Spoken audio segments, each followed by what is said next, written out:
இந்த வீடியோவ பார்க்க வந்திருக்கும் நீங்க, நிச்சயமா ஒரு ஆன்மீக தேடலில் இருக்கும் மனிதர் தான். ஏன்னா, சிவபெருமான் யாரு? அவர் எங்கிருந்து வந்தார்? எப்படி உருவானார்? இந்த கேள்விகள் சாதாரண பக்தர்களுக்கு மட்டும் இல்ல. முனிவர்களுக்கும், தேவர்களுக்கும் கூட ஒரு காலத்துல பதில் கிடைக்காத ரகசியமா இருந்துச்சு. நாம் எல்லாரும் சிவன வழிபடுறோம். சிவன் ஆதியும் இல்ல, அந்தமும் இல்லைன்னு கேள்விப்பட்டிருப்போம். ஆனா, ஆதி இல்லாதவன் எப்படி உருவானான்? இந்த கேள்விக்கான பதில் தான் இன்னைக்கு நாம் பார்க்க போகிற ரகசியம். சிவபெருமான் உருவான கதை. யாருமே முழுமையாக சொல்லாத உண்மை. இந்த வீடியோ முழுவதையும் கவனமா பாருங்க.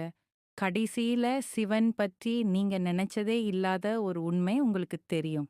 உங்களுக்கு சிவபெருமான் மீது பக்தி இருந்தா, வீடியோக்கு லைக் பண்ணிட்டு, ஓம் நம சிவாயன்னு கமெண்ட்ல எழுதுங்க. வாங்க, இப்போ அந்த அதிசயமான கதைக்குள் போலாம். பிரபஞ்சம் உருவாகுற முன்னாடி எதுவும் இல்லாத நிலை இருந்தது.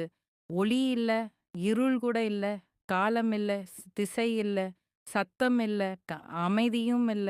அந்த நிலைய பரம சுன்யம்னு சொல்லுவாங்க.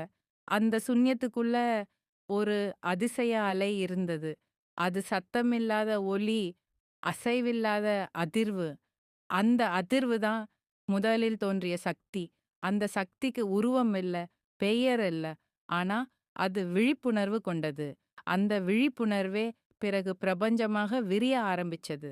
அந்த முதல் அதிர்வு ஓம் என்ற நாதமாக வெளிப்பட்டது. அந்த நாதம் விரிந்து சக்தியாக மாறி, சக்தி ஒளியாக மாறி, ஒளி தீயாக மாறி, தீ ஆற்றலாக மாறி, அந்த ஆற்றல் ஒன்றாக திரண்டு ஒரு பேரொளி தூணாக நின்றது. அந்த ஒளி தூணுக்கு ஆரம்பமும் இல்ல, முடிவும் இல்ல. அதுதான் முதலில் தோன்றிய சிவ தத்துவம். இது ஒரு உருவம் இல்லாத நிலை. அத மனிதர்கள் புரிஞ்சுக்க அப்பிறகுதான் சிவன் உருவம் எடுத்தார். ஆனா, அந்த உருவம் எடுக்க காரணம் என்ன? அதுக்காக ஒரு காலத்துல நடந்த மிகப்பெரிய சம்பவத்த தெரிஞ்சிக்கணும். ஒரு சமயம் அந்த பரமசக்தி தன்னையே அனுபவிக்கணும்னு விரும்பிச்சது. ஒரு விளையாட்டு போல தன்னை 2 நிலைகளாக பிரிச்சது. 1 அசையாத விழிப்புணர்வு. 2 அசையும் சக்தி. அசையாதது சிவம், அசையும் சக்தி, சக்தி. 2ம் பிரிந்தாலும் உண்மையில் ஒன்றுதான்.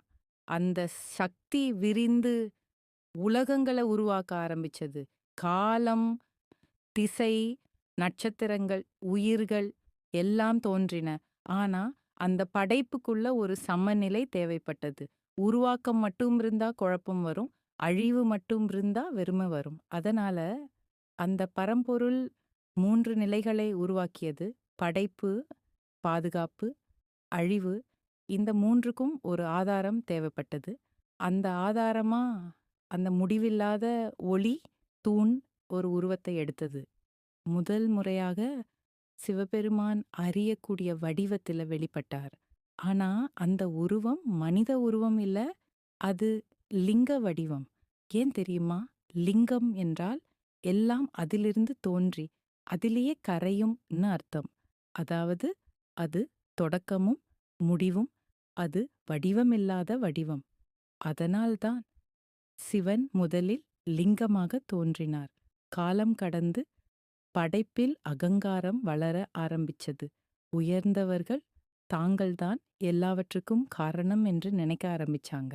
ஒரு நாள் 2 பேரு யார் பெரியவர் என்று வாதம் போட்டாங்க.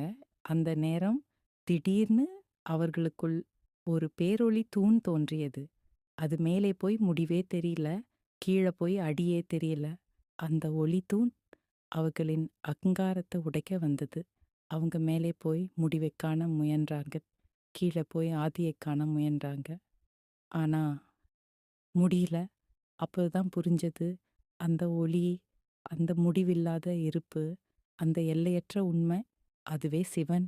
அதுக்கு ஆரம்பமே இல்ல, முடிவே இல்ல. அது உருவம் எடுத்தது, நமக்கு புரியணும்னு மட்டும். ஆனா, இங்கே ஒரு பெரிய ரகசியம் இருக்கு. சிவன் உருவானதே இல்லை. அவர் எப்பவுமே இருந்தார். உருவம் எடுத்தது நாம பாக்க. ஒளி இல்லாத இடத்துல ஒளி தோன்றும்போது, அதுதான் பிறப்பு போல தெரியும். ஆனா, அந்த அமைதி இருந்தது தானே உண்மை. அதே மாதிரி, சிவன் பிறந்தவர் அல்ல, உருவானவர் அல்ல. இருப்பு. அதனால்தான் அவர ஆதி இல்லாதவன், அந்தம் இல்லாதவன், சுயம்பு, பரம்பொருள் என்று அழைக்கிறோம். இன்னும் ஆழமான உண்மை என்ன தெரியுமா?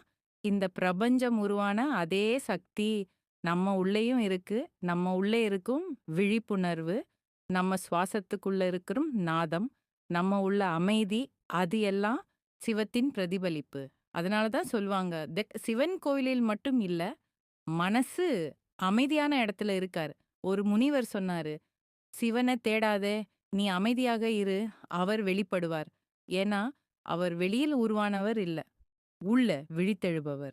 இதுதான் சிவபெருமான் உருவான கதை பற்றி யாரும் சொல்லாத ஆழமான உண்மை. அவர் பிறந்ததே இல்லை. ஆனா, எல்லாவற்றுக்கும் காரணம் அவர் தோன்றவில்லை. ஆனா, எல்லா தோற்றங்களுக்கும் ஆதாரம். அவர் ஒரு கடவுள் மட்டும் இல்ல. ஒரு நிலை, ஒரு அனுபவம், ஒரு உண்மை. அது உணர்ந்தவங்க, விடுதலை அடைஞ்சவங்க. இந்த கதை உங்களுக்கு புதிய பார்வை கொடுத்ததா? சிவன் பற்றி உங்கள் எண்ணம் மாறியதா? உங்களுக்கு இந்த வீடியோ பிடிச்சிருந்தா லைக் பண்ணுங்க. உங்க அனுபவத்தையும் கருத்தையும் கமெண்ட்ல சொல்லுங்க. மேலும் இப்படி ஆழமான ஆன்மீக ரகசியங்களை தெரிஞ்சிக்க நம்ம சேனலை சப்ஸ்கிரைப் பண்ண மறக்காதீங்க. மீண்டும் ஒரு புதிய ஆன்மீக பயணத்துடன் விரைவில் சந்திப்போம். ஓம் நமசிவாய.